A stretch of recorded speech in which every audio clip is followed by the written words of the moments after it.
ஊத்திட்டு ஊத்தலாம். கட்டி வந்து ஊத்திடலாம். கொத்தமல்லி போட்டு கொத்தமல்லி போட்டு இறக்கி வச்சிடணும். ஆக்கி வச்சுட்டோம். சிக்கன் குழம்பு தயார்.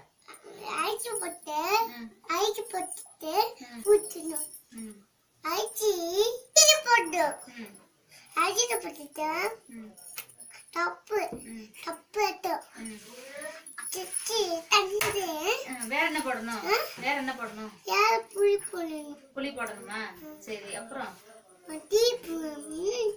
தப்பு எடுத்தோம். அது தப்பா? சரி, அப்புறம் வேற என்ன? தப்பு வேற என்ன போடணும்? இஞ்சி பூண்டு ஆட்டணுமா?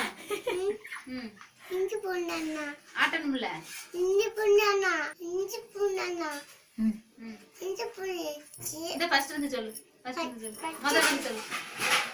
அடுப்பு பத்த வைக்கணும். அடுப்பு பச்சை வைக்கணும். சட்டி காய் வைக்கணும். சட்டி காய் வைக்கணும். எண்ணெய் ஊத்தணும். எண்ணெய் ஊத்தணும். கடுகு போடணும். கடுகு போடணும். இஞ்சி பூண்டு ஆட்டினதை போடணும். இஞ்சி பூண்டு ஆட்டணும். ஆட்டினதை போடணும். ஆட்டினா போடணும். கிண்டி விடணும். கிண்டிடணும். தக்காளி அரைச்சதை ஊத்தணும். தக்காளி ஊத்தணும். நல்லா கிண்டி விடணும். நல்லா கிண்டிடணும். இந்த லைட் பாரு. சிக்கன் அலசி அதுல போடணும். நல்லா கிளறணும். நல்லா காயணும். சிக்கன் சொல்லு. சிக்கன் பொடி போடணும்.